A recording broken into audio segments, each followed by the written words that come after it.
legislature. It's a process that, as you know well, unfolds over the period of time, particularly as we're the beneficiary of more information. That's why there's a May revise. That's really the prime time, not January's budget, but the May budget. And that explains a lot of the discrepancy that invariably you will inquire about after not this general fund number, but this deficit projected number. $37.86 billion, $37.9 billion projected shortfall that we're looking to close. And those of you who've been writing about a different number, I hope you're immediately correcting that number. We have been pretty damn transparent with you by making the point publicly, not just privately, that that number was not the number, but continues to be reported as gospel. I don't know if that's good. I don't know that you think it's bad, but a lot of folks are probably wondering why that wasn't the number. And I told them the number is represented in what we'll be presenting in January. 37.86, 31.7 billion last year, 101.4 billion surplus the year prior, 74.3 the year prior to that. Volatility that expresses itself again in that EKG chart that I showed before. So let's talk, and as I tend to do, particularly when we have shortfalls, about the promises that we keep, the values we promote, the agenda that we hold dear. You can see a list of issues here that I think are top of mind for the vast majority of Californians, regardless of your walk of life, your ideological agenda. Homelessness, the issues around mental health, which I think is a unifying issue that we all share, the issues around a safer community, issues around crime and violence, education more broadly defined, and our efforts to really orient a new narrative around career education, which we'll talk a lot more about in the next few months, our climate commitment, which is second to none. We have no peers in that space, and our continued economic dominance, despite a lot of naysayers. But let's jump right into the homeless crisis, and all the way to describe it. We're maintaining our multi-year commitments, $15.3 billion. So I just want to level set with you right off the bat, and that's things you know well, and the encampment cleanup grants and homeless efforts that are being addressed significantly through novel programs like Home Key and our ongoing commitments that we've made in the past to our local partners as it relates to COCs, the counties, and the cities. As it relates to ongoing commitment of an additional $1 billion through the HAP program, not dissimilar to where we were this time last year. We want to work on the accountability side of this, and we want to work with the legislature, and we will try to land in May on right-sizing that commitment. But no cuts, mid-year cuts, no fiscal, no cuts to those multi-year commitments that you know well. As it relates to mental health, same will hold here. That same $4.7 billion unprecedented investments in our youth. These are the wellness centers and wellness coaches that are going back in our public education system. No state in American history has invested this kind of money, 0 to 26, on early, on focusing on early prevention, treating, as we say, brain health early before we punish it later, a focus, a commitment, a resolve on children's mental health, as well as building out our infrastructure, including the infrastructure that we're building out with our pilot 8 counties, 58 will be all in at the end of this calendar year on Care Court, and the opportunity that presents itself with the Mental Health Services Act. 11,150 treatment beds, just shy of 27,000 treatment slots are part of that initiative. Unprecedented opportunity in a matter of weeks that the people of the state of California will determine that will have a profound impact on significantly accelerating our efforts on housing, homelessness, and behavioral health. As it relates to the issue of keeping this state safe, we're not new to this. We're not waking up to the issues. A number of years ago, you may recall the work we did with the Department of Justice, with our partners at the local level, our federal partners, not just our state partners and local partners. You'll see here just the efforts on organized retail theft. I'll talk a little bit more about that in a moment break that down. The work we're doing on interdiction as it relates to enforcement. That's the enforcement side of our efforts around opioids and fentanyl and issues related to the growing concerns around xylazine, tranq, as it's referred to on the streets. Our community policing efforts, our nonprofit security grants, and by the way, that's $140 million if you go back 5 years, but for the purpose of this slide, $90 million over the 4. Officer wellness, we're investing tens of millions of dollars into addressing the wellness and the well-being of those men and women in uniform. I'll remind people, if they haven't heard it before, I'll let you know that we have been investing in recruiting 1,000 new CHP officers. I think we had another academy class last Friday. It's been a real success, and I'm really proud of the work that's being done at the CHP to recruit officers, to retain officers, and that's paid real dividends as it relates to the partnerships we've formed with cities like San Francisco and doing in Oakland. The more work we'll need to do in Oakland, a little bit of a preview there. Efforts around gun violence, and I think there's an additional $66 million, $67 million last year. That's sort of a multi-year on gun violence through the Cal VIP program, and then investments that we've significantly increased as it relates to victim services. So $1.1 billion those commitments maintain themselves. And again, there's a multi-year. You could talk to Joe and the team, finance in a moment. You could talk about what's remaining in terms of these budgets. They can walk you through all of that in more details. It relates to the detail, though, that I wanted to highlight on retail theft. We specifically, and this is my own accountability sheet, but it's important for folks to know. It's one thing to put out a press release, talk about putting out money. Where did the money go? 52 sheriffs and police departments have received upwards of $250 million in new grants to combat retail theft. This has been going out for the last year or so. 13 DA offices to advance vertical prosecution. And then we created this new unit, the Special Operations Unit, Department of Justice, with AG Bonta. It's done a wonderful job in this space, been very supportive. New task forces, prosecution teams. We mean business in this space. Again, we're not just waking up to this, and just some proof points on that. The CHP-led efforts have led to thousands of arrests, ongoing investigations, and recovery of stolen items. We do, for those that are interested in this, every Tuesday. If you haven't read about it, because maybe people aren't excited to report about it, I think it's important, we do Takedown Tuesdays.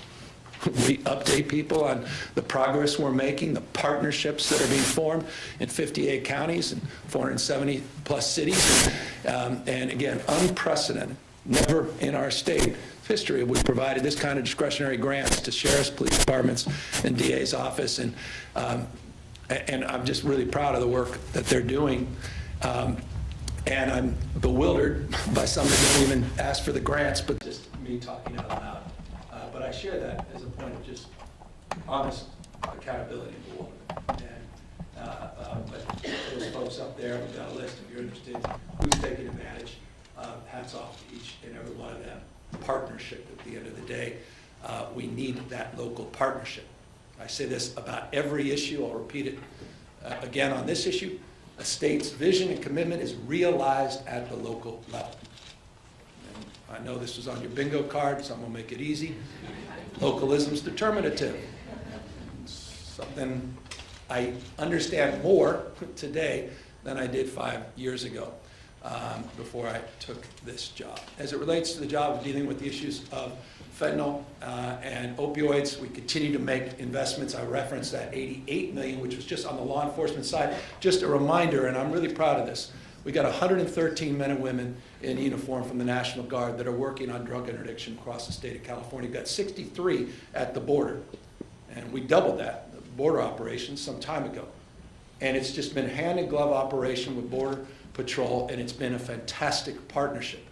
We have the largest land port in the Western Hemisphere, the state of California. And the vast majority, it's not guys with backpacks that, some folks that are preening for attention say you should shoot on site where the fentanyl's coming in. The vast majority of the fentanyl, overwhelming majority of the fentanyl, is coming in through ports of entry, coming in through land ports. And our National Guard men and women are helping support and supplement some of that work for Border Patrol. No one's playing politics down there, at least in California. We're building partnerships, and I'm proud of that. And again, that's represented in the work that they're doing, enforcement not just on the border, but throughout the state, the partnerships that have been formed in terms of not just enforcement, but intelligence gathering more broadly on the regional side of the opioid and fentanyl epidemic that has been advanced, and we're committed to that. The naloxone efforts we're proud of as well. The grants, some of these things you know well. I'm just repeating what you may already know, but just also reminding you that commitment remains strong and steady as we go forward. As it relates to strong and steady economy requires a strong and steady workforce. You can't have an economic development strategy without a workforce development strategy. This notion of career education is something we're going to take to the next level. But first, let me level set with you on terms of the commitments under Prop 98. This is a Prop 98 slide, one you're very familiar with, $109.1 billion. Interestingly, despite a shortfall this year, the per pupil total is roughly what it was last year. And on the Prop 98, just so you don't accuse me of misleading you with the previous slide, that's 17,653 per pupil, you see. Last year it was 17,661. So $8 difference. Not profound, which is just interesting on a lot of levels. We can get a Q&A, and Joe can regale you with the history of Prop 98 and the nuances and details, talk to you about why that's the case. It's pretty common sense why it is on the basis of population and the like, but enrollment, that is. But that's the per pupil on education. As it relates to the commitments we've made in the past, you're familiar with some of these things. We're maintaining these multi-year commitments as it relates to addressing that mitigation, or at least advancing the mitigation as it relates to addressing the issues of learning loss and advancing our efforts around learning recovery. Again, that children's youth behavioral health, I continue to highlight it because, again, my wife's here. It's a point of pride, and I couldn't be more proud of the legislature for their support of those efforts, including, by the way, community schools. That's a long-term commitment. It's something I promoted years ago, and we did it in a small way. In hindsight, it was a few $100 million that first year, and billions. We're committed to advancing that. It's all part of this larger education reform, transforming TK to 16. Remember, we've created a brand new grade, TK for all. I don't know that there are many states that are transforming their educational system in terms of investments like we are, including our education workforce, our educator workforce, special education reforms. And you think I'm overstating that? Let me give you some highlights. Before and after school was a promotion, it was a promise, it was discussed. People were identified with that issue. No one's advanced it like we were able to advance the last few years, working with the legislature before and after school, reimagining the school day, extending the school year, looking at TK. As I said, the universal meal efforts are continuing, ongoing. Arts and music, of course, Prop 28 will advance that. And then we're committed, working with the Black Caucus. It was a priority. Don't touch the equity multiplier. We did not. As it relates to the work we're trying to do to close some of those gaps, and that $300 million is included from last year's budget where we had a shortfall. We committed to it, and we're advancing it again here today. As it relates to commitments that also need to be advanced, it's the compact with the UCs and CSUs to stabilize their multi-year outlook, to allow them to make investments without a short-term mindset. We're proud of that. I don't know that, as a former, current, but former active participant as a member of the UC Regents, former lieutenant governor, it was frustrating to be able to plan year to year, not knowing what was going to happen in a presentation like this. So here's long-winded point. We are, yes, deferring, but not delaying, and there's a distinction in the law on this that will allow UC and CSU, just for 1 year, to be able to borrow against that commitment. So that commitment will remain, even though we'll score it for budgetary benefit. And so I highlight it, and I make this point to just reinforce that the UC and CSU are in a position to advance those dollars. We'll just do it in a way where they'll get reimbursed for it next year. As it relates to issues of affordability, more broadly defined, maintain many of the commitments. You see them here. Modest adjustments as it relates to middle-class scholarships. We'll continue with the baseline funding that we have advanced in the past, but will take a little bit of an augmentation moving forward. And Joe and the team can discuss that when they come up, as well as student housing. We're keeping that baseline commitment, and we're pulling back a little bit as it relates to the efforts to balance this year. Again, we could talk more about that in a moment. As it relates to that career education, just want to reinforce that commitment of resolve and preview. We're in the process now of advancing a master plan. I know perhaps it's overused, the master plan frame, but I don't want to understate the consequential nature of this new master plan. We're working on career education, looking at new pathways, these passports and these skills maps and skills transcripts. You may have heard me in 2019 when I was here for 2+ hours, boring the hell out of each and every one of you, talking about the Singapore model and all of these other strategies. We're just rolling all of this up into this new master plan. They're going to have to, there'll be a transfer of power here, but I'm going to make sure this gets done before they pry that oath. Well, I don't know what the phrase is, but anyway, we're going to get this done, and excited Ben and the team are working hard on this. So I just wanted to highlight the career education. As it relates to keeping commitments on climate are substantially there. Full transparency, substantially there. But the biggest news, I think, is the work that the Biden administration has done. It's just extraordinary. I mean, a few years ago, could have never imagined $10+ billion just coming to the state in new climate commitments, and that's helped supplement some of the modest cuts we're making in this space. So overall now, it's a $58 billion+ commitment. It was 54 before, a little more modest now as it relates to some of the balancing. I'll get to the details, a little more details of that in just a moment. But one thing that we are focused on and are very detailed in our oversight is holding big oil accountable. The climate crisis, after all, is a fossil fuel crisis, period, full stop. It's not even complex. They've been lying to us for decades. And that's not even particularly well, that's pretty transparent. That's pretty obvious. But accountability has been lacking, and California will continue to do its job to lead by example. As we are in streamlining our clean energy stuff, you could talk a big game about low carbon green growth future and changing the way you produce and consume energy, but unless you get these large scale projects up and operationalized in real time, then you're misleading folks. And that's why these streamlining rules that we worked so hard with the legislature the last 2 years become so important. We're going to continue to advance that cause, and I want to just thank the new speaker, who's a particular advocate and champion of a lot of those efforts, and his commitment to continue down that path. Continuing down a path, I want to applaud previous governors for their international leadership on climate, but just highlight just some of the work we've been doing. China was significant. Japan, though, Australia, New Zealand, and Netherlands.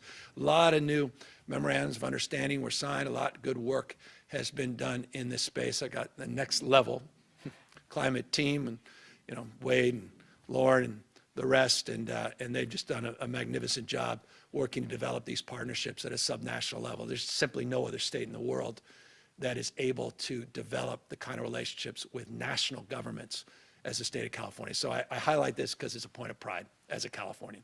And it's a point of pride as a guy who's very mindful that we had the hottest year recorded on planet Earth last year, and one of the hottest Decembers in California, one of the hottest Decembers we've ever recorded. This is serious stuff. So we maintain our commitments, Climate Corps. I always highlight Klamath Dams just because when in doubt, highlight something that should excite people. The three of you that know about it, it's the largest dam removal in U.S. history, the largest river restoration project in U.S. history. I think that's pretty exciting. And it's happening in your state, and it's happening in real time. And we all worked our tails off to get this done, and it's moving, as well as the good work that's being done on Salton Sea in partnership now with the Biden administration. It's been a missing piece, the federal government, their commitment remains, and actually there's some new money in this space for the Salton Sea and our 30 by 30, just because the team would be upset if I didn't focus on biodiversity and land acquisitions. Those commitments are just that, commitments. Water, We're also committed to continuing to do what we can. We've got that ongoing fund for safe, reliable, and affordable drinking water. We're consolidating more and more of these smaller wells. We have a lot more work to do in this space, but we're committed in this space. That's why I'm highlighting it. You can see the work on drought and flood, conservation, agriculture. Again, vast majority of our commitments remain intact. This is, again, about not just promoting promises, but keeping them.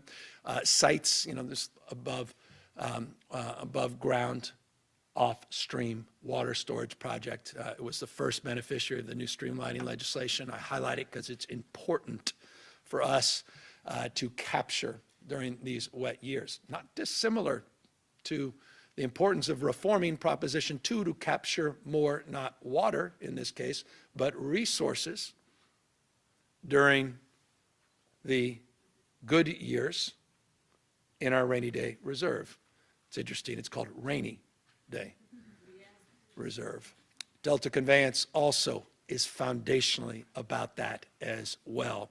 And we just got that EIR moving, and there's a lot of momentum and progress in that space. 2.7, it's a familiar number. We're not cutting it.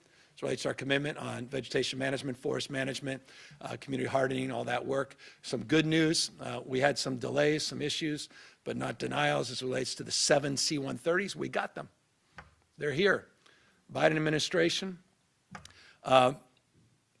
after a lot of hard work, meetings, Pentagon and others, we finally said, can we just take these damn things and let's just stop this? It was taking forever. So we got 7 of them back. It's about $33 million, and we're going to get them all operationalized, and they're here. And so anyway, that's exciting. I mean, 7 new C-130s. You're going to see them. Hopefully you'll never have to see them because there'll be no forest fires, but you'll see them, almost assuredly. But our commitments to mitigate and reduce the intensity of these is reflected in this budget. I will say, full disclosure, this is extended out. These are multi-year commitments.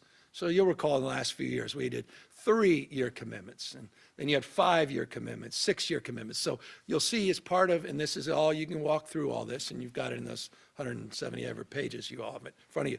But they'll walk you through, from 5 to 7 years we'll stretch the dollars. Again, these are all incremental dollars that we benefited with. We had these big surpluses, but so there's some augmentation here, but the dollar figure remains. And by the way, just really proud of the work Nancy and her team doing, Joe, CAL FIRE and others with the AI work. We've really become a leader in innovation as it relates to early fire detection and suppression technologies. The Alert Wildfire program in particular, now aided by AI, has gotten a lot of international attention, and it just highlight it because it's novel and it's part of, I think, the narrative that is California.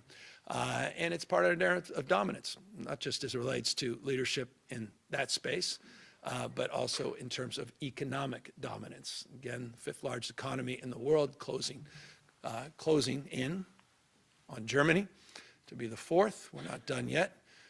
Don't give up on us there. We continue not to give up, though, as well, on the backbone of our economy, and that's small business men and women. I know a thing or two about this as a small business person with a blind trust, so I won't discuss it.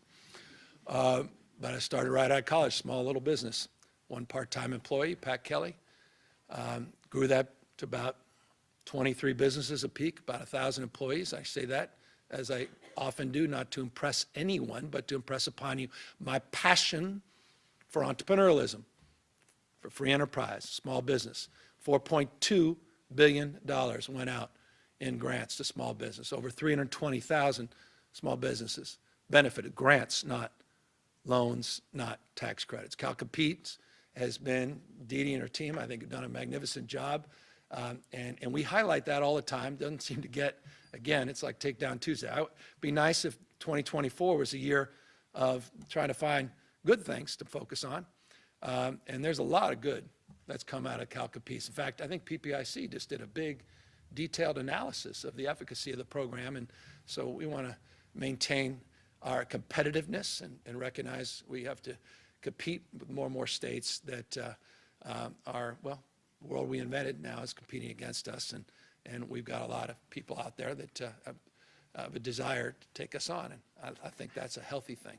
Film tax credits at $330 million still there. The R&D, vast majority, there's some conformity we're going to do there, but the vast majority is still in place. And the young child tax credit, no one does what we do on EITC, statewide EITC and the young tax credits. Those commitments remain firm. As it relates to issues of jobs, I remember I've talked a lot in this room, different occasions, not just the budget, about regions rising together. Back to, again, state's vision is bottom up, realized locally, not just top down. And so we've defined broadly 13 economic regions. We talk about California's economy as not one economy, it's the intersection of many different economies. When you're the size of 21 state populations combined, California, that's the way you need to look at economic development. So we've done that through that commitment around this regional investment initiative, $600 million, focusing on supporting our rural partners with unprecedented supports. We're committed to that. There's some deferral, a little bit of the money. We're stretching it out, but we're not denying those fundamental commitments. And I could put on this slide many other commitments, like $250 million for the K through 16 collaborative. That money is going out as well, but I'll spare you that. But I cannot spare you highlighting this partnership we just advanced last week. I was down in Los Angeles. It was one hell of an event, and forgive the language, but I'm really proud of it. No one does what we do in quantum. You're going to hear a lot more about quantum computing. No one does what California does. NSF is only funding one state, or at least institutions in one state, it's California. No one does what we do. And no one's doing what we're doing on immunology and immunotherapy. And all of us have become experts on that because we all know what mRNA is now after COVID and everything else. So we have worked with Google. They provided this unbelievable site. It was a former mall, which I kind of like. When you all get all depressed and you see a former mall say, oh, my grandfather was here, this was a great, come on. It's part of the transformation. And you see this old mall and you go, what's going to happen? Well, it can't get better than this. 700,000 square feet of the best and the brightest minds in quantum and the best and the brightest minds on immunology around the globe. It will attract truly the world's leading talent. This is what we do best. And because of you, we were able to, in partnership with the legislature, provide $200 million for this institute. Its total cost is $876, but the commitment from the state was $200 million. We're maintaining that. And the philanthropy has come in a big way. It's just exciting, and it gives you real confidence in our fate and future. And I had to add it. I also wanted to add, and we're going to get to solutions right after this, I wanted to add a little highlight to what we announced yesterday, because it's been a long, Gail and her team have been working a couple years on this. I wanted a little more transparency, and I think you deserved it, on unprecedented infrastructure investments that are coming to the state in the next 10 years. Not only because of our state's effort and our own gas tax, which is not just a tax, it's a tax that invests back into roads and bridges and infrastructure, as well as the federal dollars. And so it's $180 billion over 10 years, $41 billion projects that are operationalized now. And these are you all know the categories are well defined. But we just put out this build.ca.gov map yesterday, and it's interactive map. I just encourage people, because in your own community, what's happening? Where are my tax dollars going? The question I get all the time. And so we try to answer that, making this, I don't know many other examples like this, put a lot of energy in this. And it's not perfect yet, we just rolled it out. So I know if you're there to say, I get it. But this is a big first step. And we want to start doing this across the board, because if there's a narrative for this year, it's about accountability. Accountability, stretching those tax dollars. And with a budget like this, it's foundational. I just encourage you to go to build.ca.gov. If no other reason, forget your professional preferences, but personally, you may want to know what's happening in your neighborhood over the next few years. Where are the projects? Are they under budget, over budget? Are they on time? Or are they years and years behind? And we've tried to be as transparent and honest as we possibly can, as you just have a right to know. How are we doing? And we're not trying to obfuscate or mislead folks, but at the same time, It's such a staggering amount of money, and we kind of put it up in historic terms. We talk about the good old days in the 50s and 60s. Well, this is getting back to those good old days in terms of per capita investments. I mean, these are sort of Pat Brown era investments, and I don't think people fully have absorbed that. I'm slightly overstating that, but only slightly. $180 billion is real money. So you came here for this slide. Well, the next one. And that is, how are you going to close a $37.9 billion shortfall? Well, here's how. 18.8, 11.9, 7.2. Things that are familiar to you. You saw some of this last year. And why'd you see some of this last year and this year? It's because we anticipated this moment. I mentioned that $101.4 billion surplus. 93% of that budget we set aside for one-time purposes. We maxed out on our reserves. We have a statutory cap of 10%. That's why we need to reform that. We need to capture more than 10%. That's my humble opinion. That's going to take some work. It's going to take some public support. It's going to take some education and partnership. But we maxed out on that. We paid down pension liability. We'll talk about all that in a minute. But we intentionally, you may recall, I had a slide saying I had a goal of 99% of all that. And everyone laughed, thought it was a typo. We negotiated with the legislature, but we still kept it at 93. That was among the historical high in terms of one-time surpluses for one-time purposes. Again, multi-year commitments that we can pull back or we can extend. Again, part of our fiscal management. By the way, we have $91.4 billion of borrowing capacity in the state. That was at least as of November, so a few weeks ago, $91.4 billion. So from a cash perspective, from a reserves perspective, because of the fiscal planning and management, because of the one-time framework of focus, it allows us for a second year to do something, again, that should be familiar in terms of how we ultimately balance. And that is around reserves, a little revenue. Revenue I'll talk about, which is primarily the MCO, $3.8 billion, which is very familiar. So that's not a new business tax or anything. There's no wealth tax. There's no income tax. No tax. They're modest little things on NOLs. We could talk about. I'm sure you all want to write about that. So you're going to ask me, and I'm going to walk you through the details. Well, they'll walk you through the details. I'll give you the top line. So let's talk about that resilience. Rainy day withdrawal. We're going to pull $13.1 billion from the two reserve accounts. Now, I don't want to confuse you, and we had it out with finance, my team. Should I include the 5.7? You're going to say, wait, you mean revenue borrowing? No, this is why we didn't include it. It's exactly 5.7 that we're pulling under the Prop 98 reserve, but I'm going to get to that separate. But that's not part of the balancing, remember, of the general fund. That's separate. But I'm going to get to that. And I just want to seed you with that so you'll understand the next slide. So we're pulling 18.8 billion, 13.1, and then the revenue and borrowing, special fund 1.4, 3.8 on the MCO. We'll talk about the rest, but that gives you roughly what we're doing here. But here's the good news. It still allows us to maintain $18.4 billion in reserves. This, by the way, also includes the school rainy day fund, of which we're pulling 5.7 this year, but it appears here for the purposes of understanding the reserves, the overall reserves that we have. By the way, you'll see a new reserve because we added to our own shortfall in terms of our need to balance an additional $3.4 billion in this SFEU account, which is basically a checking account. It's like line of credit of sorts, but with the money in the bank. So we're going to add an additional $3.4 billion for emergencies and uncertainties. So that actually added to our burden, if that makes some sense. And if it doesn't, happy to discuss it. So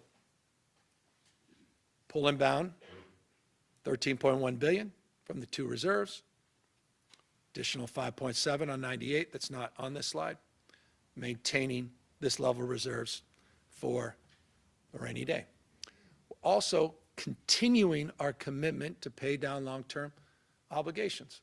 I think this is critical. Last 5 years, you can see $12.4 billion paying down unfunded liabilities. It's health, not just traditional retirement. Next 4 years, we're committing in the forecast period $8.6 billion, and you see the $2.1 billion that we're continuing to invest in paying down those long-term debt. So we're maintaining that consciousness and focus on the out years. Let's talk about the belt tightening. Again, 3 areas here. On the belt tightening, you may have seen a number of weeks back, months back, we said no new cars, no more travel that's not essential, no more cell phones, iPhone 12 or 20. You can live with the 19. What is it now, 15 something?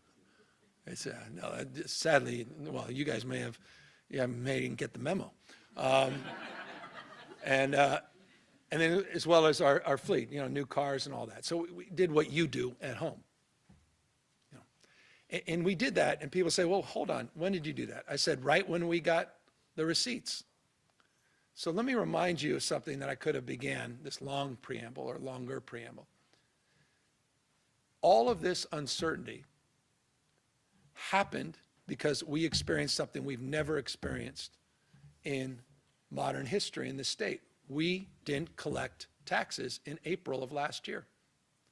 Why is there a May revise? There's a May revise purposely because it allows you to revise your estimates on the basis of what you've actually received in terms of revenue and tax collection, because we all know tax day, or we used to in California, used to be in April. The IRS extended it twice. It was extended to October 16th, and then they extended it again to November 16th. So the legislative analyst went in estimating about $47 billion of revenue in their May revise that didn't appear.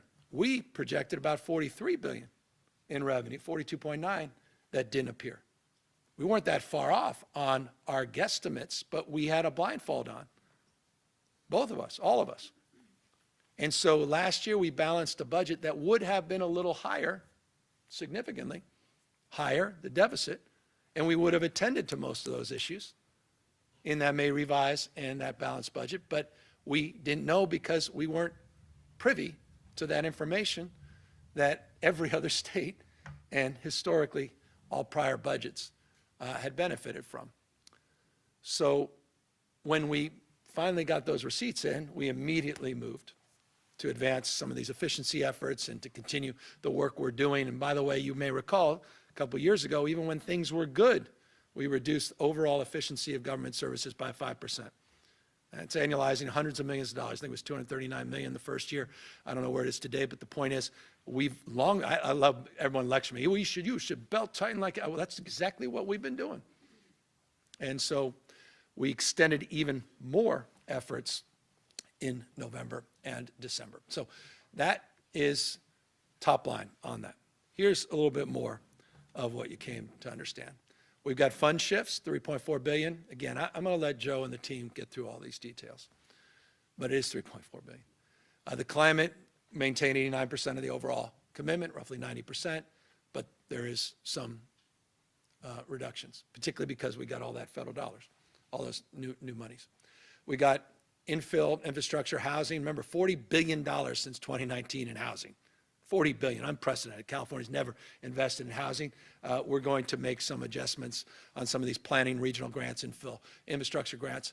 700, I think it's what, 762 on vacant positions? 762.5 is, I think, if I'm off, it's because they shook their head, but they didn't give me the number. But I think it's 762.5 million just on vacant position savings. School facilities program still has $1 billion, but we're going to pull some money back. And we also have a school bond that will be out as well. So that's part of the belt tightening in terms of that balance. Now on delays and deferrals, that's the third category. These are, again, just delays and deferrals. Transit, it's the capital, still have $1 billion. The facilities grant program you see I talked about, so you already know about that. Some of these clinic grants, again, the team will get into the details on some of these things, but just delayed a little bit. Not denied, just delayed. Again, most of this came from abundance beyond our wildest expectation, and we're just going to push it out a little bit in order to get where we need to go. So again, there's your list, and this adds up to the number, It allows us to put $3.4 billion of money into that line of credit, that checking account, as well, and continue to make investments in our long-term unfunded liabilities. So that is this year's presentation. It's, you know, it goes without saying that I hope we all have considered a lot of the reporting on this, a lot of the punditries didn't wait. You know, I think my mom told me, seek first to understand before you're understood.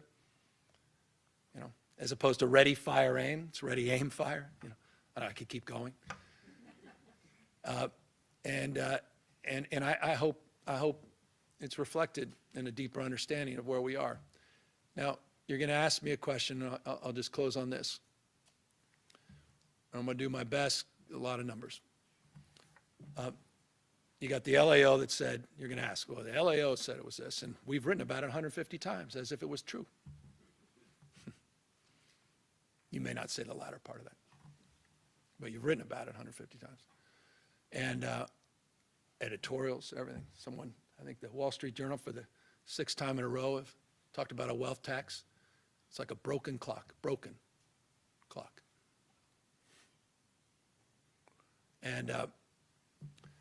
And so you got that roughly 68, a little short, shy of that. The difference is in 3 categories. One, we increased it by 3.4. And then we have 3 categories of different numbers. About $10 billion difference in Prop 98, $8 billion because of what came in, was realized and collected under the IRS delay, from the IRS delay, and then $2 billion that was adjusted in terms of our own projections that were different from the LAOs going forward, so $10 billion there. 3.4, $10 billion. We have $7.8 billion, and this is something finance is privy to, not everybody else. They at least are privy earlier, and that's what we refer to in the language of accountants, workload reductions, which is a way of saying savings, more efficiency in terms of government operations. And we estimate $7.8 billion less costs than in that category.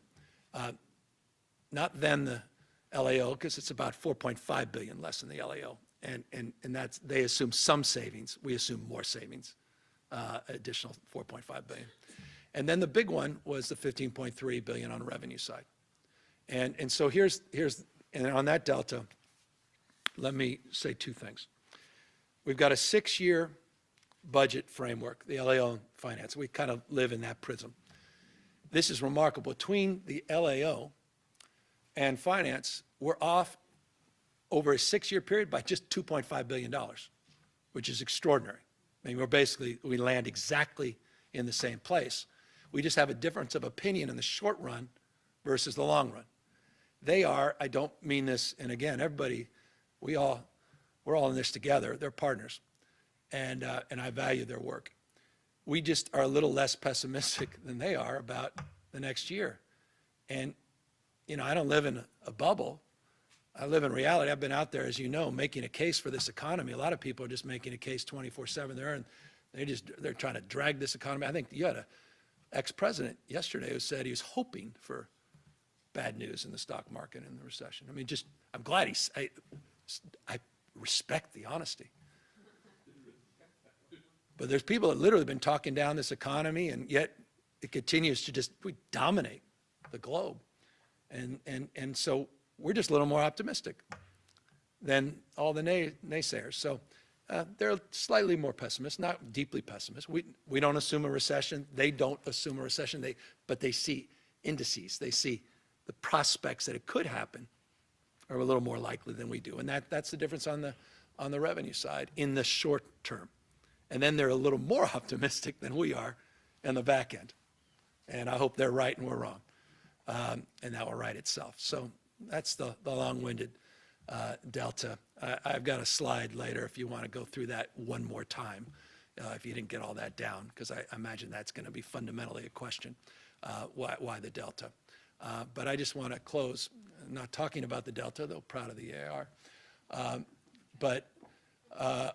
and the importance of that project, but just to thank my team. This has been a hard year and this is, you can tune out on this. This is just for me and my team. I try to be charitable. It's interesting. You recall this time last year, we were dealing with unprecedented flooding. I came in with a baseball hat and was heading down to the Central Coast this time last year.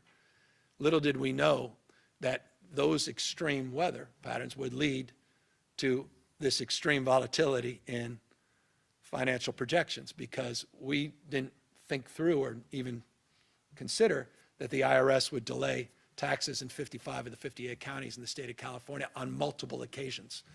In one occasion, we read about it. And we're sitting here going, wait a second, we got to pull this budget together. And not just for the May revise. And I was you can go back to that May revise presentation, and sometimes it would be good to listen, making the point around this uncertainty. And it also was reflected in all those vetoes that everyone loves to hate, where I said, we can't afford to do this. Imagine if we had signed off on all that. And so we're getting through that, and hopefully we're on the other side of that. And this has been a very challenging experience for the team. And because they just collected the revenue, I mean, just getting this to the printer, moving this thing, getting it to you, getting this presentation up was done in a very short period of time during the holidays. So just hats off to Team Finance, to all their hard work. Joe and Erica, thank you.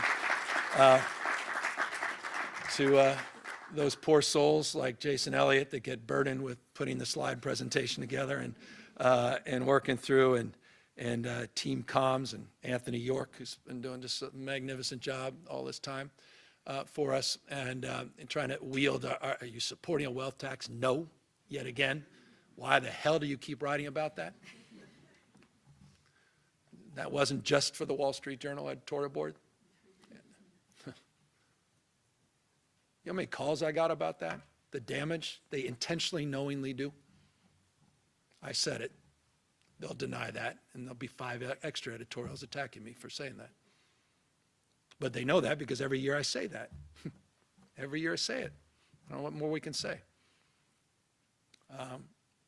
I think it's shameful because I think it's done very intentionally. It's not truth seekers. It's ideological warriors. And I say this as a guy who loves the news side of Wall Street Journal. I think it's one of the best. But that editorial board, it's a broken clock. They do it over and over and over again to damage this state. I have too much pride and love for my state. And I'm sorry to state it so emphatically, and I know I've done this long enough to know when you do that, you'll pay a price. But the state's been paying a price for the misrepresentation and lies that are advanced every single day about this state and the state of the state, the health of the state, its resiliency, its vibrancy, its entrepreneurial spirit, its energy. And so I'm here as a future ex-governor, loves this damn state, everything it represents, all its imperfections. And don't think for a second we're not honest and transparent about those imperfections. We're taking them on in historic ways, and we're trying everything we can, flood the zone to address those issues.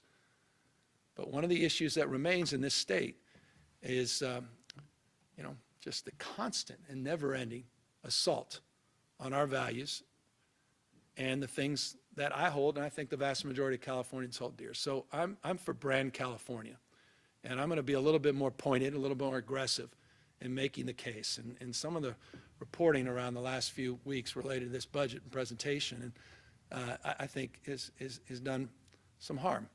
And so I hope that's considered, and if that's your story, so be it.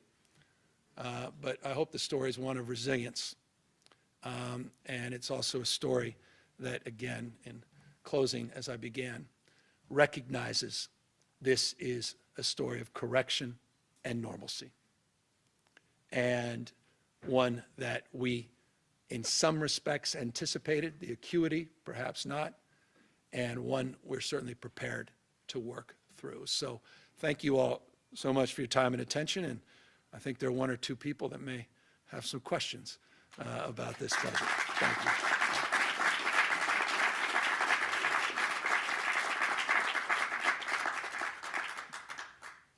Governor. Nicole Nixon with Cap Radio. Thanks for answering our questions. Thanks for preemptively answering the question about the differences between your projection and that of the LAO. Do you have a specific proposal on reforming the budget reserve account and collections for that? Well, I have broad strokes ideas. It needs to. 10%'s not adequate. I expressed that last year, expressed that the prior year. I said, we're hitting the cap. We'd love to capture more. It led to, by the way, an $18.1 billion tax rebate, largest in U.S. history. I don't read about that all the time, so I'll say it the second time. In fact, the last checks just went out. There were a few dangling checks that went out just last month, $18.1 billion. So we created the reserves, and to answer your question very specifically, the reserve construct was created after the GAN limit was advanced. And I just think we've got to modernize our thinking as it relates to that relationship, and we've got to reconcile the volatility of the capital gains, which I think only will become more and more volatile on the nature of the macroeconomics. And it's really important to capture more going forward. So we've been in discussions last year with members of the legislature. They had more of a GAN focus, some of them. Ours was more just a clean Prop 2 reserve increased focus, and everyone has ideas in between. And a lot of folks wanted to stack it up with other things, and we all took a step back. I want to take a step back to the table on this and work together, but with some humility. Full transparency, we decided to do some survey work on this with the public. We got work to do. The public doesn't necessarily see that as, well, how's that going to advantage me? And so we just have work to do on this. And so specific proposal, no, but directional desire, absolutely. And then you framed this budget as a normalization after a couple of very big revenue years.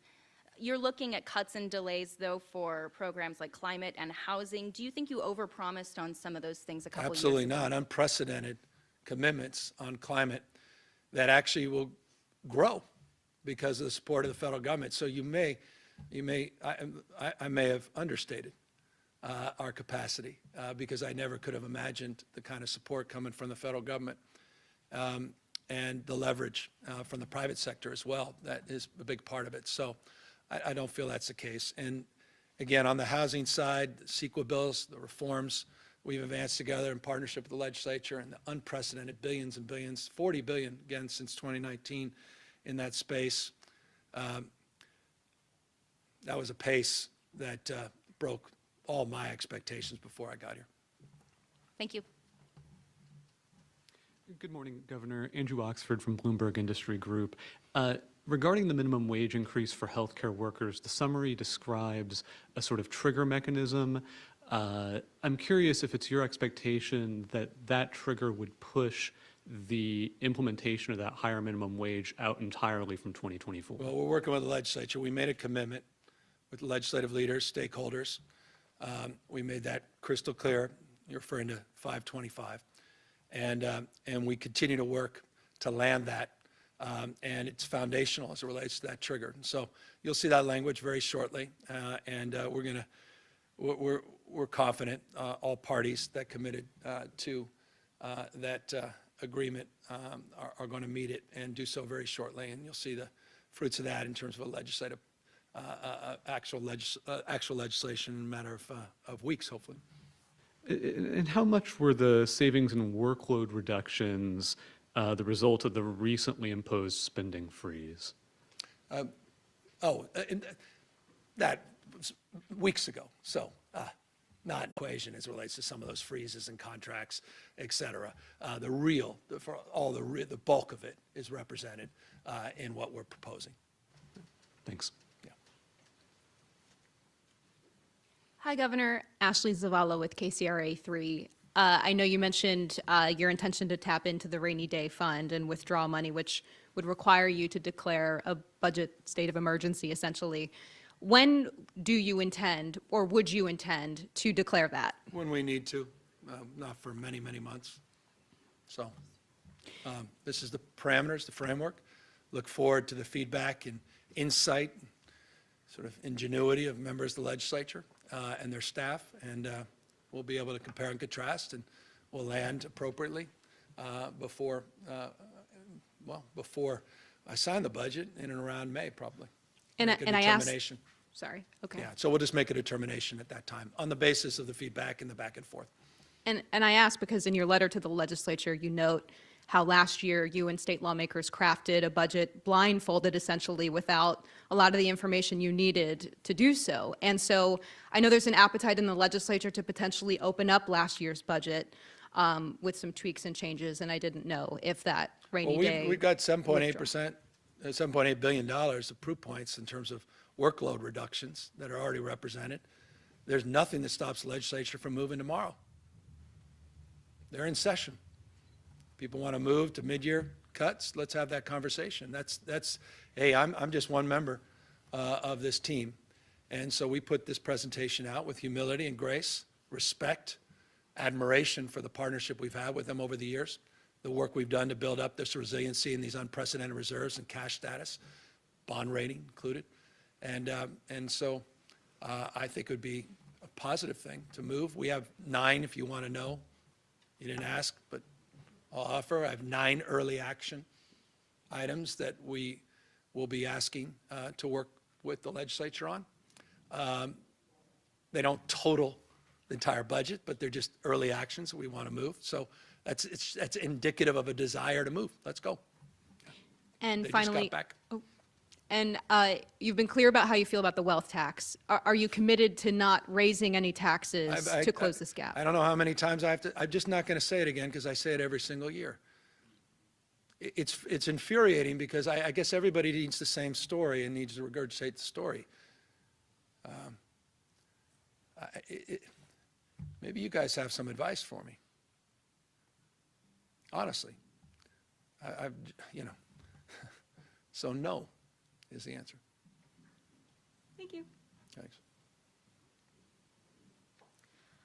Hi, Governor. Sophia Bolag here from the San Francisco Chronicle. In light of this projected deficit, and given that this year is an election year, I'm wondering, are you concerned at all about the potential of state and local ballot measures to sort of put further strain on the state budget this year? Well, are you referring to that one big one? Any that potentially come up this year? I'm just wondering about your. Yeah, well, I mean, look, why don't we deal with those as they come up? Hard to sort of speculate on what could possibly be presented. There's limitlessness to that. It's like one member of a legislature has an idea, and then people say, the state of California is moving in that direction or something. A lot of local folks have ideas. I'd have to review those and consider them, but I'm for flexibility, accountability, for some constraints, of course, common sense, fiscal discipline. So that would be the parameters to which I would view, or at least the lens to which I would view and consider whatever those proposals are. And then you mentioned the legislative side of things. I noticed in your budget proposal, there's a section of savings legislative requests. Are those bills that you signed into law last year that you're not planning to fund Yeah, through this the budget? includes some of the things that we put in as well. So we all have to work through that. The bills that I signed that had new fiscal costs, I think it's in all of our interest to review them on the basis of the shortfall and make a determination together whether or not those are still the top priority of the legislature. So that's the way we frame this, and that's what we've advanced. So we took a portion of that as it relates to the members' requests, other things that we had championed as well in concert with the legislature. And we want to put that back up on the table under these circumstances and make an assessment of, is this more important now than this? Was what the governor proposed in January, do we really want to see that happen? This is not all stuff I'm not, governor's excited about, come on. I mean, I'd love to see those compacts advance, all these things. Love to get those off the table. But what's more important? So that's part of the trade-off. That's part of the sausage making. That is, for me, the most exciting time of the year, budget. And I'm looking forward to constructive dialogue with the legislature on all this. Thanks. Hi, Governor. Lindsay Holden from the Sacramento Bee. Following up on Ashley's question, can you be a little more specific about early legislative action? What are you looking for? Are there authors? What have your conversations with legislative leadership been like?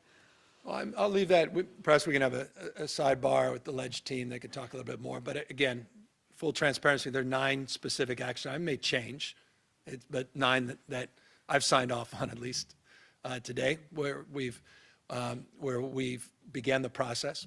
Let me give you, you want one interesting specific?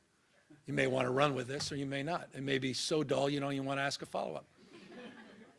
There's one for $22.1 million for fruit fly containment. I just thought some of you old enough would get interested in that.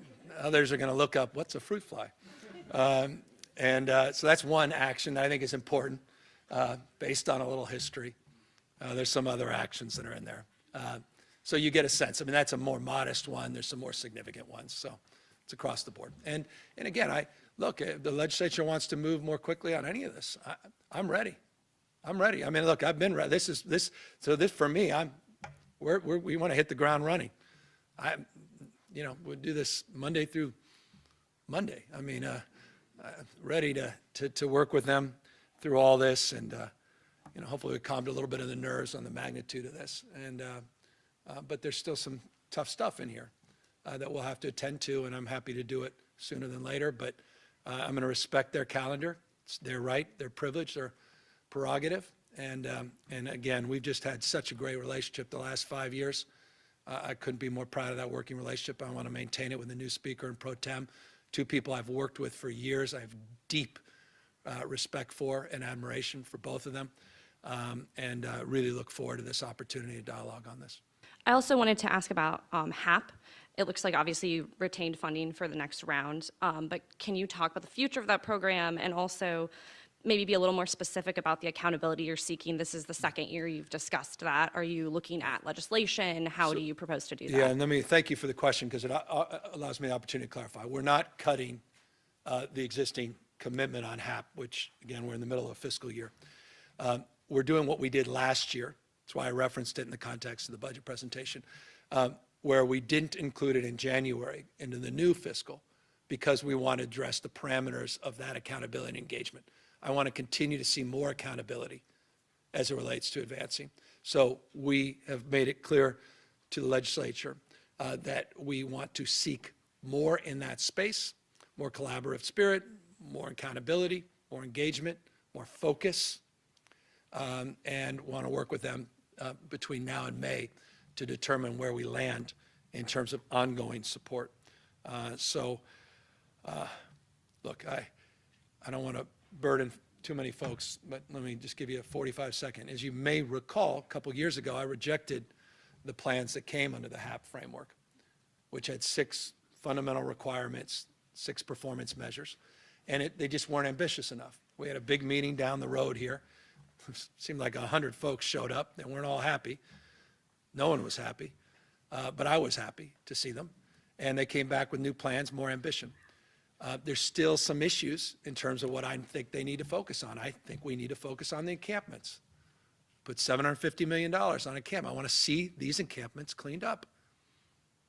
And I'm not seeing it as aggressively as I want to see it. And that's just one area for me around accountability and focus. I want more focus. I want more intentionality. So I want to work with them and Big 13 mayors. They know my position. The CACs, the counties. There's some still county, city stress that needs to be worked through.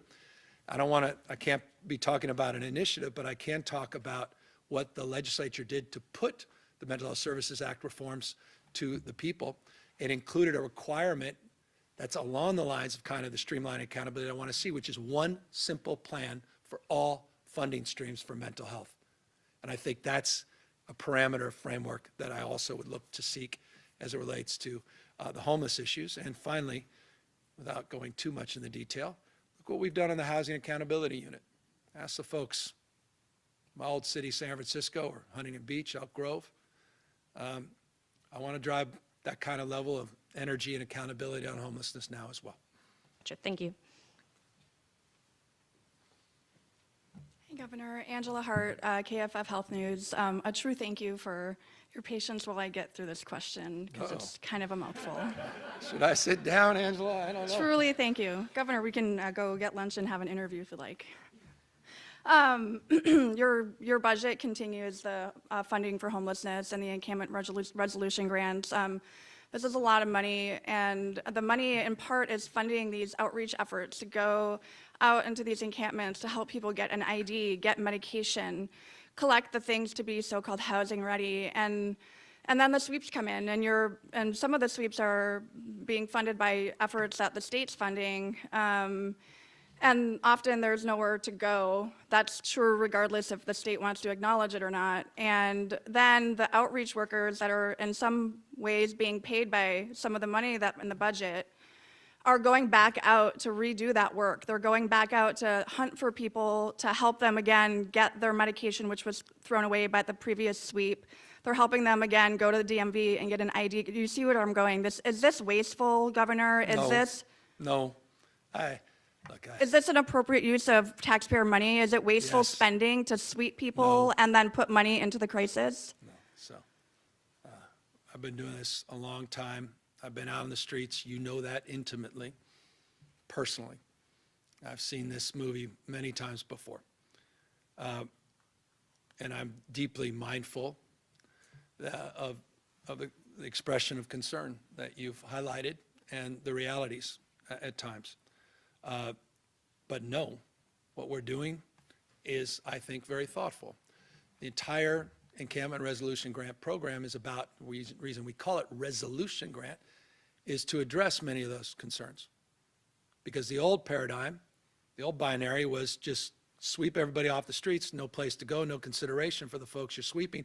This requires, the grant process requires, I don't know if you've seen these grants, requires consideration of the individuals and their well-being before we advance and initiate the resolution, the cleanup. So that's the state component. There are a lot of local folks out there, and I may, we could discuss some of those efforts. It has to but do let with me, CalAIM funding. if I may. But you just made, and I think this is really important, an incredibly important point, and that is there's not enough beds. So you suggested in the question whether we acknowledge it or not. I don't know who's not acknowledging it. I want to just be crystal clear. There are not enough beds. That's why I'm out there promoting an effort to provide 11,150 new beds, treatment beds, and just shy of 27,000 additional outpatient beds.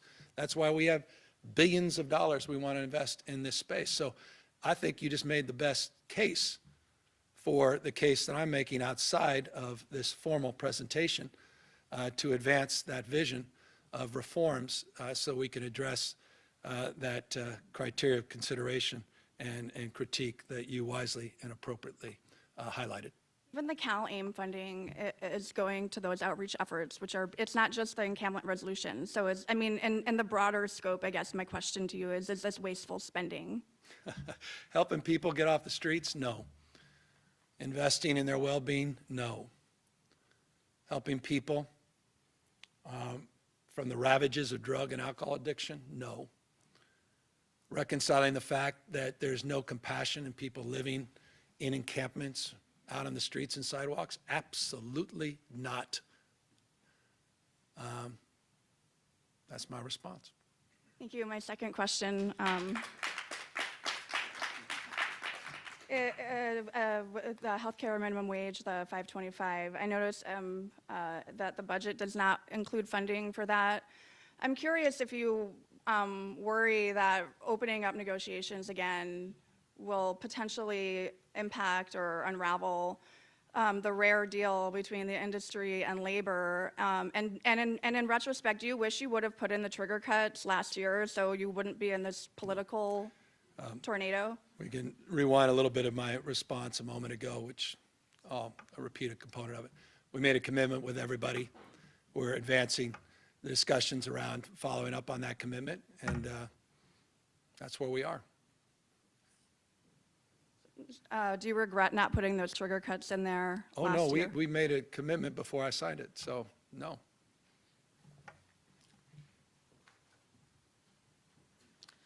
Marisa Lagos from KQED.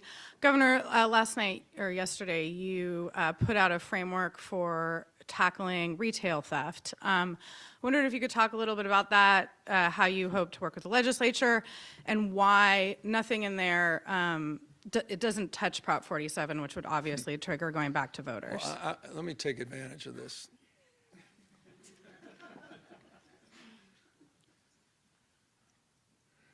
It's kind of like a wealth tax for me. I don't know if we could put up a slide here. There we go. This is just not something you all report all the time. Everybody talks about Prop 47. And they say, boy, we just got to change. They lowered the threshold. I see this 24/7 surround sound on all these news, including that same editorial board with that broken clock.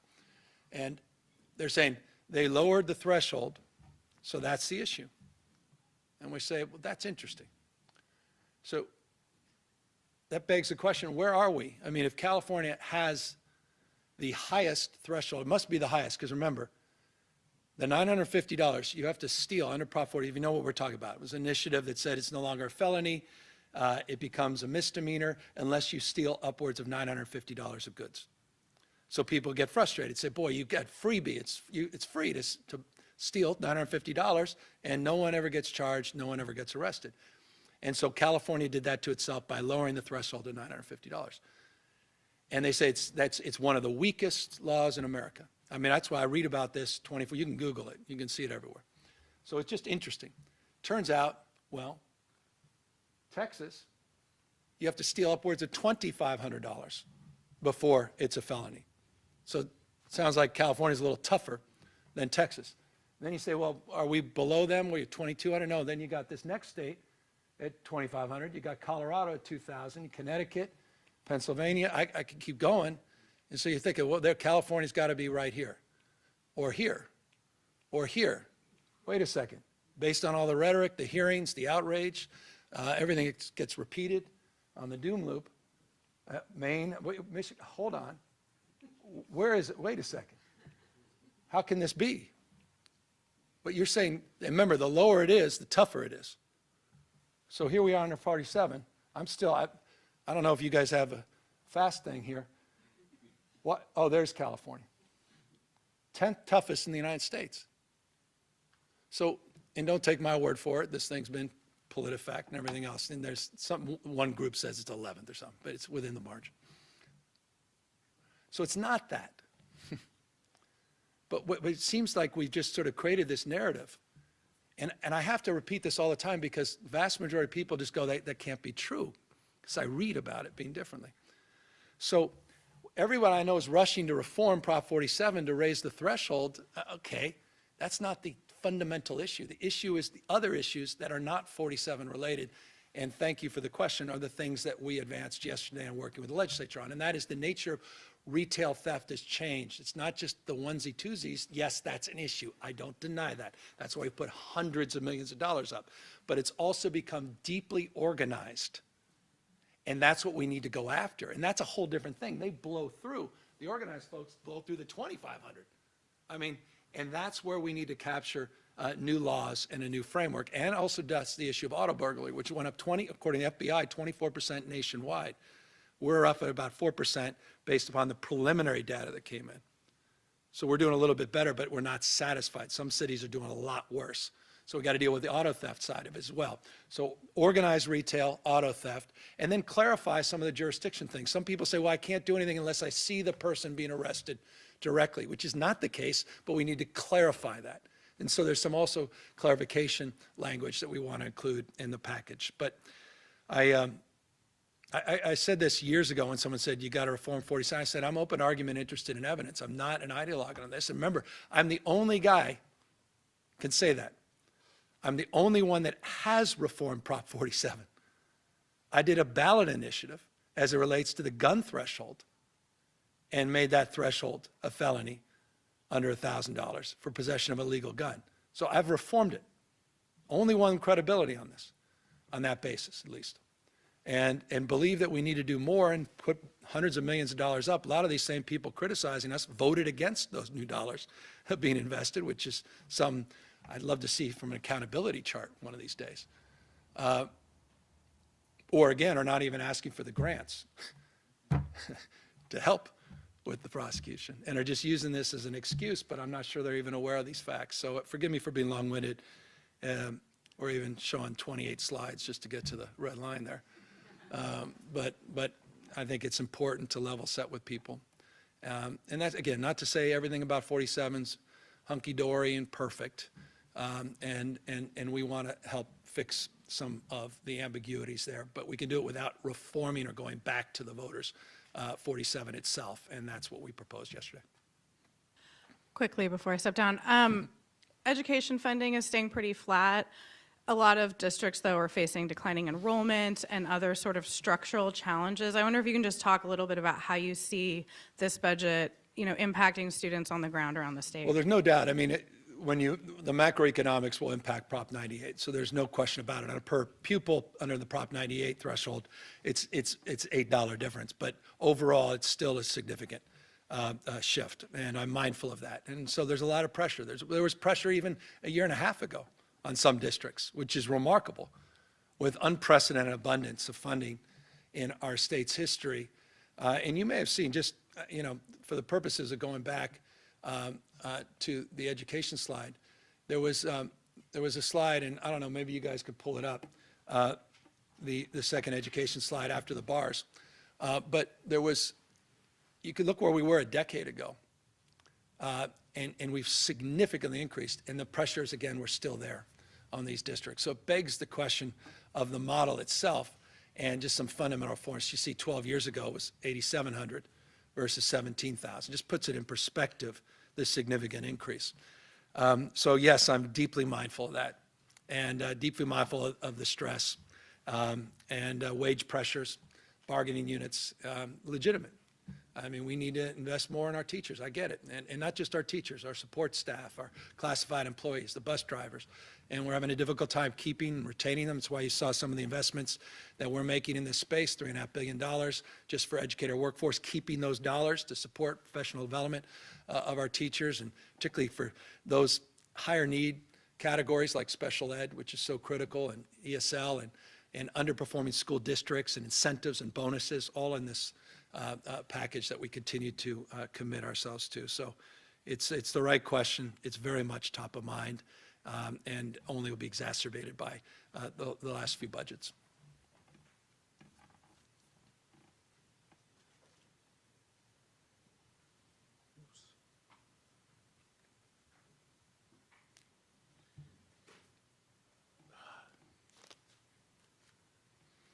Good morning, Governor Newsom. Or afternoon, I don't know where we Good are. afternoon, yeah, basically, yes, I'm sorry. This is Antonio Harvey from California Black Media.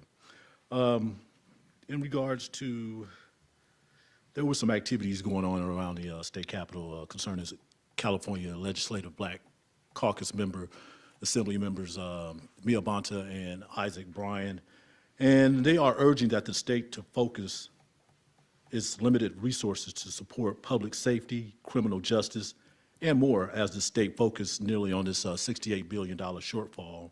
What are some of your steps your administration is taking to make sure critical investment into these areas and communities that need the most are not cut? I appreciate it. 37.9 billion, not 68. The way I set out this presentation was to answer that question.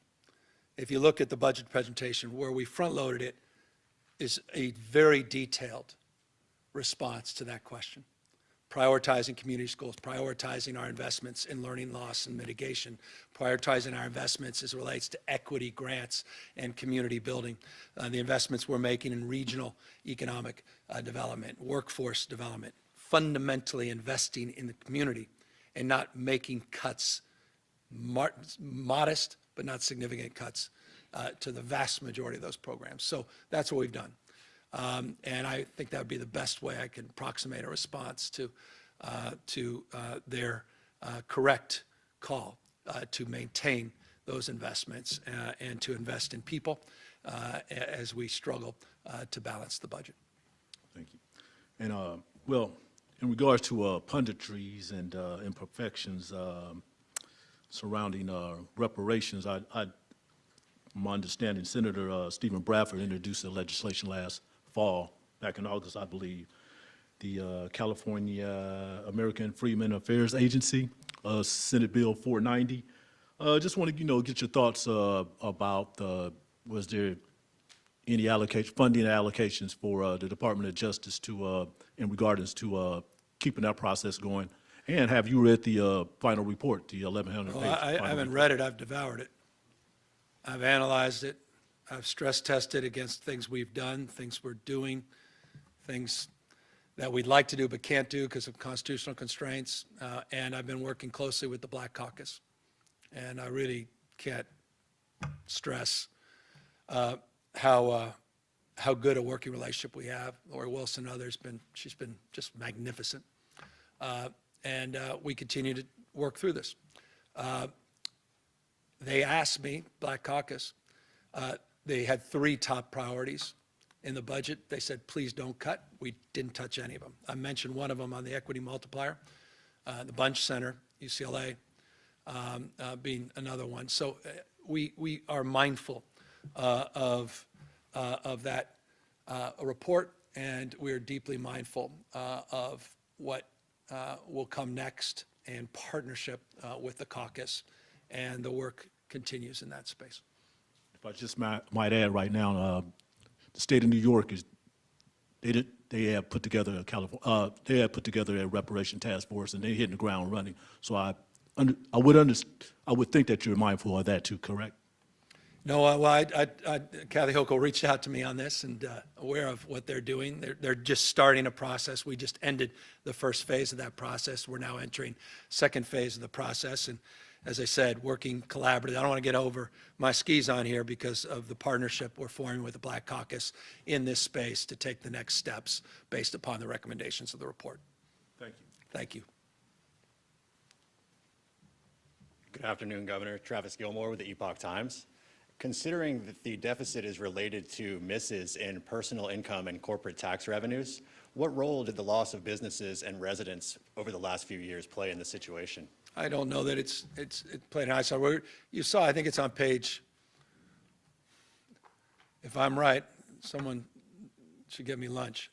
Page 149, I think there's the demographic page in the budget. I'm just curious if that is right. It lays out how it's significantly tempered. It is right. Okay, so someone get me lunch. I'd like a chicken salad. Between July 2022 and July 2023, 0.1%.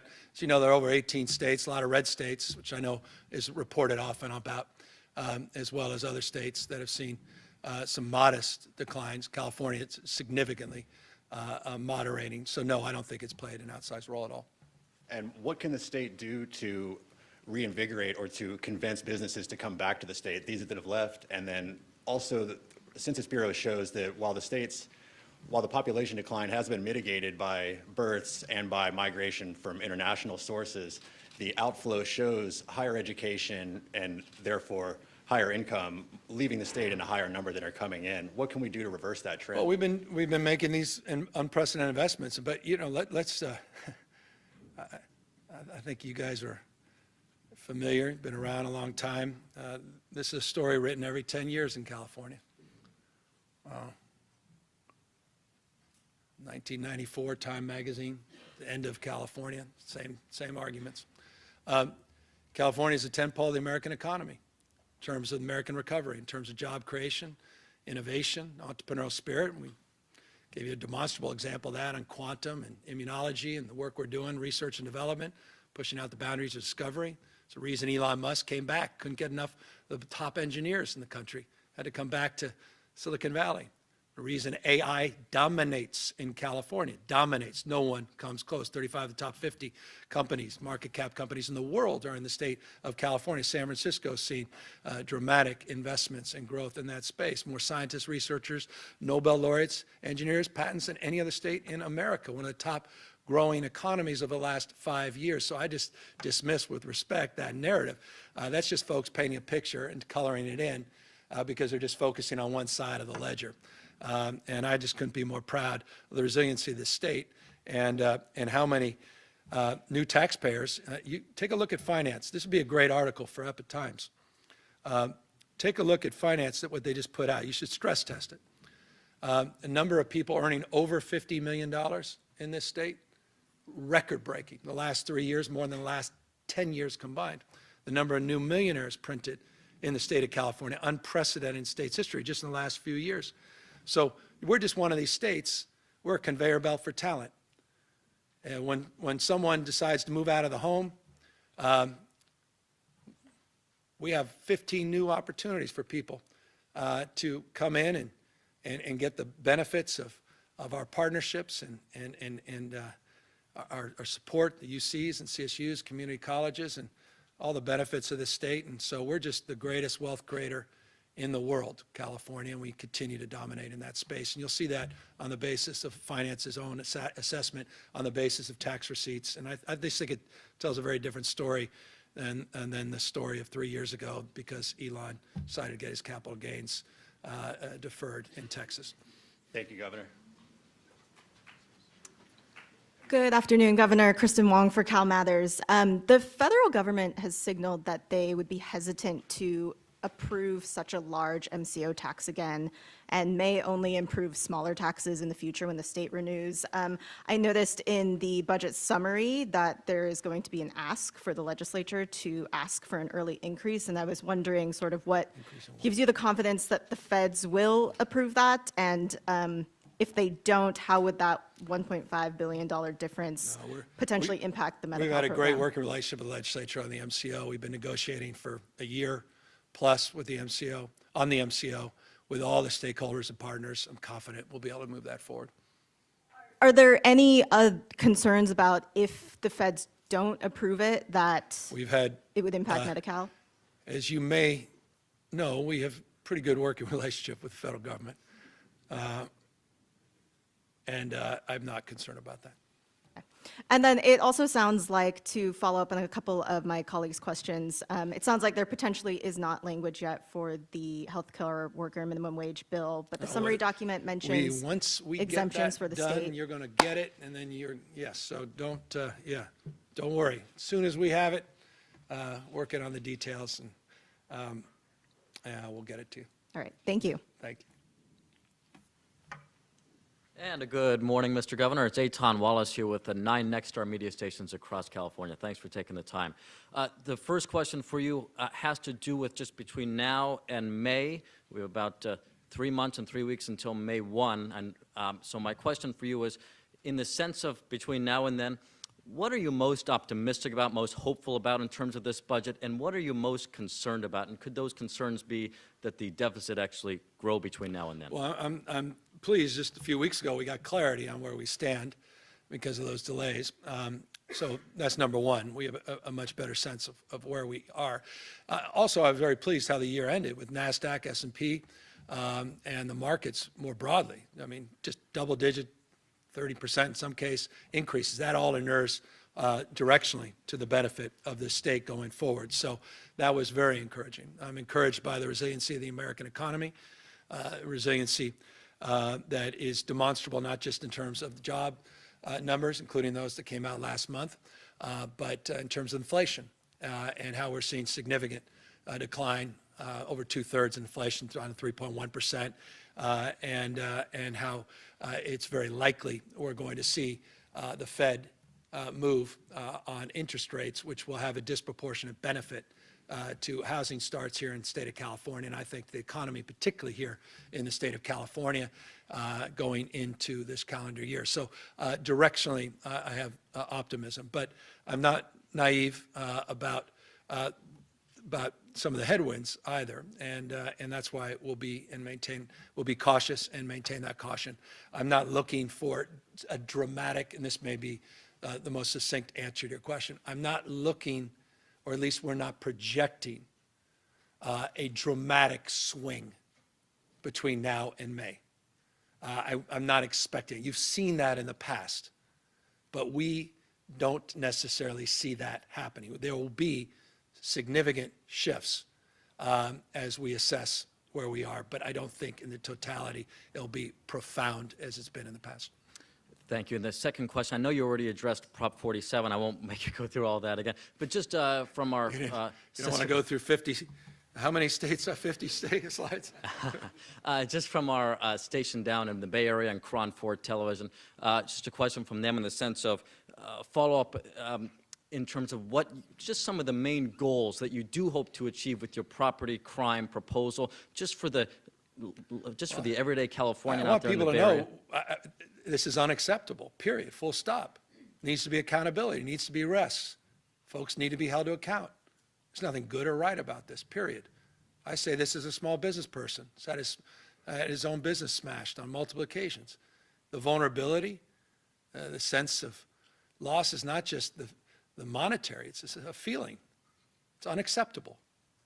I'm not condoning it. I don't explain it away. Quite the contrary. And that's why years and years ago we was down in Long Beach and in the East Bay announcing efforts to go after this and to start to focus on this. And I'm very pleased now. Rick Zabur, others are doing a very good job now, more oversight in the legislature, and I welcome that. I think that's a very positive development. We've got good working relationships. Sheriff Cooper has been a real partner in this space and a leader in this space. And I just want folks to know we hear them.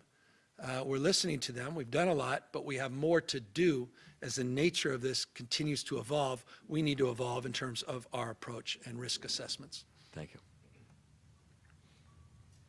This is Adam Beam with the Associated Press. Governor, what's your reaction to the San Quentin Advisory Council's report, and are you proposing any changes to your proposal? Oh, I'm so proud of them. Boy, Darrell Steinberg just knocked it out of the park. They did such a magnificent job. I had a real detailed briefing a few weeks ago. Ann Patterson, who led it in our office, I was really humbled by it. They took the charge very seriously. They got creative. They found a lot of savings, which was fantastic. New ideas. That's exactly why we formed the committee.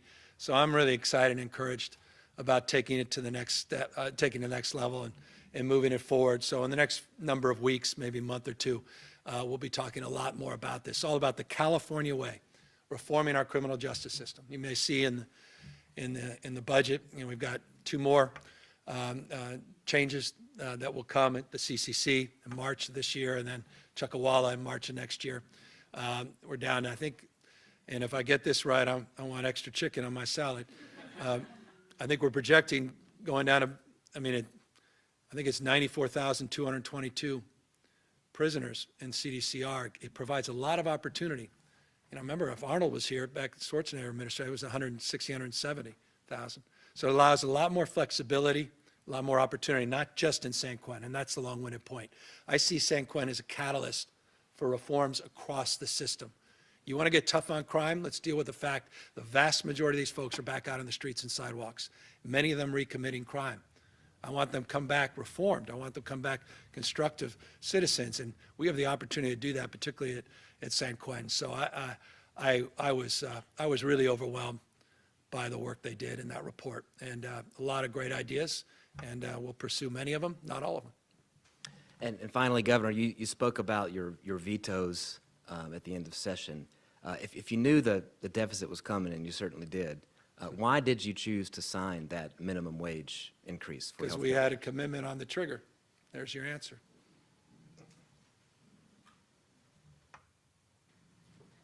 I'm Taryn Luna from the LA Times. Governor, you suggested changing the GAN limit before, and it didn't go anywhere. So my question Prop is 2, around... not GAN limit. That's legislature. I've been focused on the 10% cap. I want to just make that crystal clear. Now, to Okay. the extent we can have a dialogue, I'm not going to close the door on some shift on GAN, but my focus has been on capturing more rain in the bucket. How do you plan to approach that differently this year? Are you going to own that? Are you going to expend political capital on it? I mean, how I don't far are wanna you willing to go to oversell- get I that got a- done? I got a big priority March. I'm putting everything I've got into getting March done. So I'm not gonna do the punditry thing on political capital and try to set things up. I was very transparent with you, with all of you, by saying we did a little survey on this. We got tons of work to do. So this is a multi-year, I don't know. I'd like to think it's a multi-month, but it could be a multi-year process of creating the conditions where we can successfully reform this. But I'm just saying directly, it needs to be reformed. And there's a lot of needs. So I've got to prioritize and focus on the controllables, what I can control and influence. I was surprised when that survey came back where we start.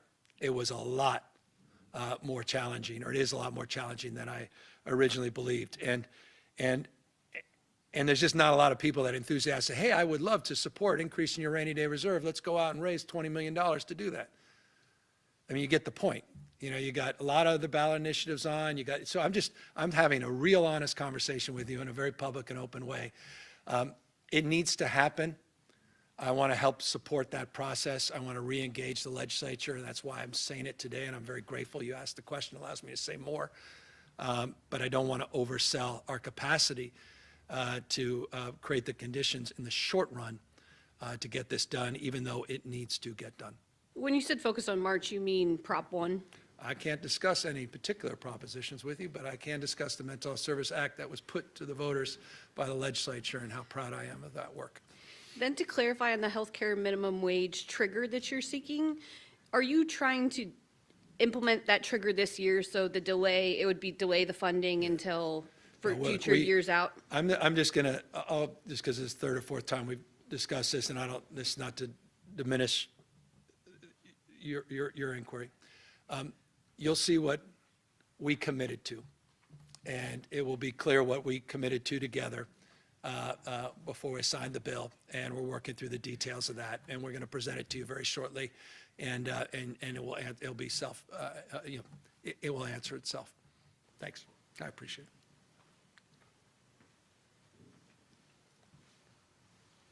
Blake Jones with Politico. I'm wondering, Governor, how big should the school bond be, and should it cover four-year universities?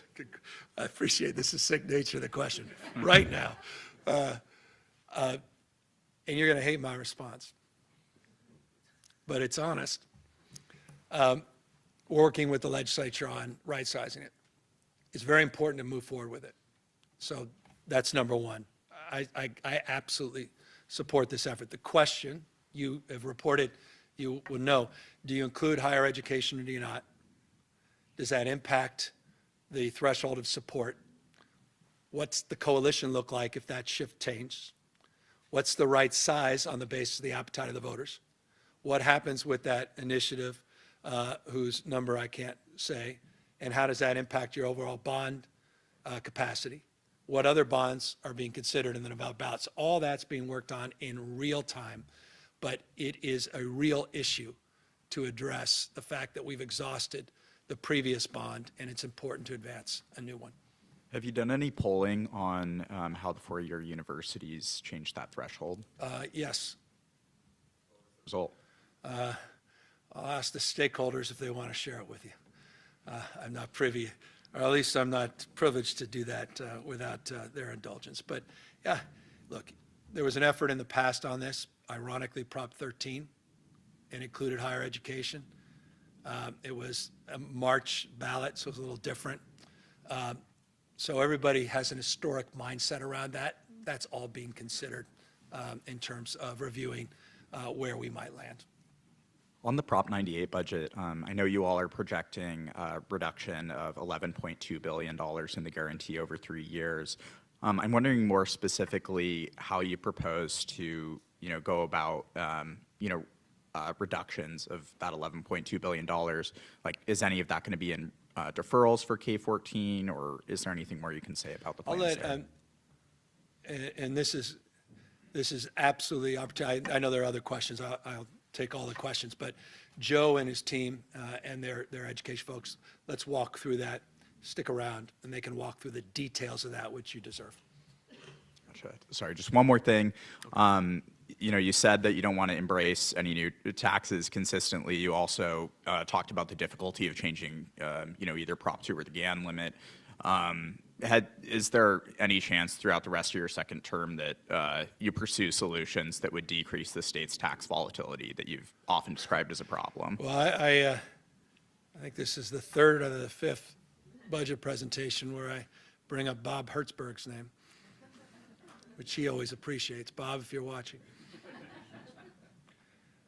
Who had some really interesting proposals, California Forward, PPIC, others, you know, Berggruen Institute around addressing volatility, looking at the current tax structure, lowering some tax brackets, expanding service sector along the lines of most other states, including a lot of red states, to decrease the volatility.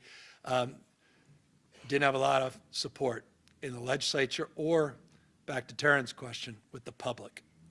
And so you have to be mindful of both of those things. It's the art of what's possible. I don't think you can argue. I've had some great debates. If Ana Montesantos was here, she would engage in them because she certainly engaged me on them. There's two trains of thought. A progressive, you know, you got states like Texas, Florida, the two most regressive states in America, meaning they tax low-income workers more than we tax the highest-income workers. It's just a value proposition. Who do you care for? Who you promote? Who you champion? So we're a progressive state in that respect, not a regressive state. Part of that progressivity is volatility.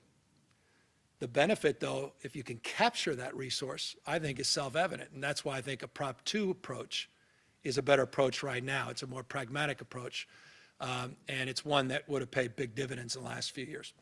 So that's the answer to your question long-windedly.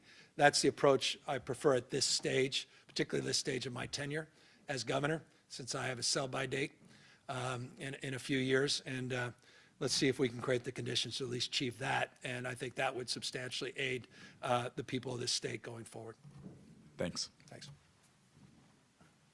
Hi, Governor. Daniela Pardo with Spectrum News. Governor, you mentioned that accountability is the narrative or the theme of this year, and you've said before how you are going to continue to hold local governments accountable for homelessness spending. So what is your reaction to more money being poured in, and we're just not seeing homelessness rates decline at the level that we all want to? My reaction is the frame of your question. I want to see accountability.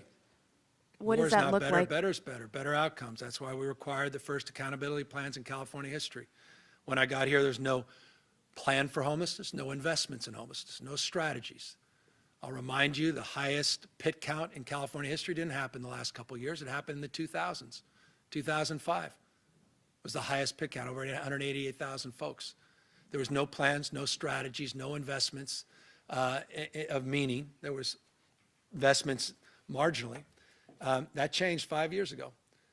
3 years ago, my mindset changed, even after the first 2 years, that we need to be more focused on accountability. That's why the accountability plans, the HAP framework came, et cetera. That's the accountability we're seeing in housing now. We're seeing that accountability in this Mental Health Service Act reform, and we're starting to now talk and socialize more accountability, to your question, in the homelessness space. And that's why I advanced not only the slide, but my narrative around working with the legislature between now and May to be more prescriptive in terms of that accountability before we put any additional resources. And Governor, how would you best describe this budget? Would you say we're in a financial crisis? How would you? I mean, I don't know the word crisis operative. I mean, we are able to balance the budget. You saw the presentation. You saw all the things we're able to commit. You saw the reserves. I told you about our cash balance, over $91 billion. Talk about unprecedented reserves. In fact, we're still paying down long-term obligations. Talk about the fact that we did 93% of that surplus, that $101.4 billion surplus at one time, to prepare for just this kind of scenario. We're managing it. So no, I wouldn't, look, I remember, I think when we had 177, I remember people calling, it is a crisis, and we had $100 billion surplus. So you'll find people that will say this, how could the guy, I get it. I mean, this is not my first, yeah, I've been on planet Earth half a century plus. So I get it. But no, we're prepared for this. We're managing it. And I hope I'm coming across as not a hair on fire governor right now. We'll get through it. Finally, Governor, your message to the average Californian who isn't sitting in this room and isn't going to go through all the documents that we're going to go through, what is your message to them about this budget if they were to just watch you for a few seconds? Well, I hope they appreciate the close to $20 billion of tax rebates the last few years. I hope they appreciate the expansion of child care and health care, the earned income tax credit, child tax credit, the work we're doing, create a brand new grade, pre-K for all, the work we're doing, create child savings accounts for their kids, work we're doing to offset the burdens of food insecurity by being the first state in U.S. to provide universal meals, maintaining those investments, the health work we're doing, the work we're doing to clean up the air and water. Hope they're proud of that. The fact that we're leading the world, not just this nation, in low carbon green growth, and the fact that we continue to be one of the most dynamic and diverse economies on planet Earth. I hope they're proud of that. I know I'm proud of this state. I think they're right to be concerned about affordability.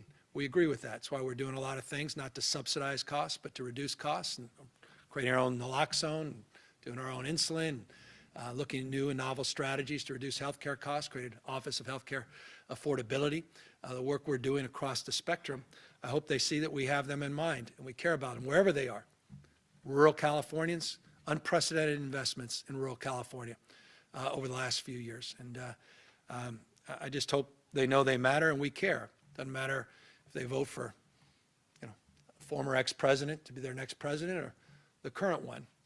They matter, we care. And so that's my message to all Californians. And we're doing our best, and I know they're working hard, and they're doing their best. And I just want to thank all of them for what they've suffered through the last many years with a global pandemic, and social unrest, and a lot of anxiety in our politics, a lot of manipulation, misinformation, disinformation, a lot of partisanship. It's hard. And so I also want to acknowledge that and thank them for being as resilient as they are.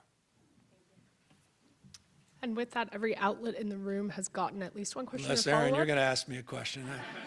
I'm going to let you go get If it's going to be for a your. raise, we can't afford it.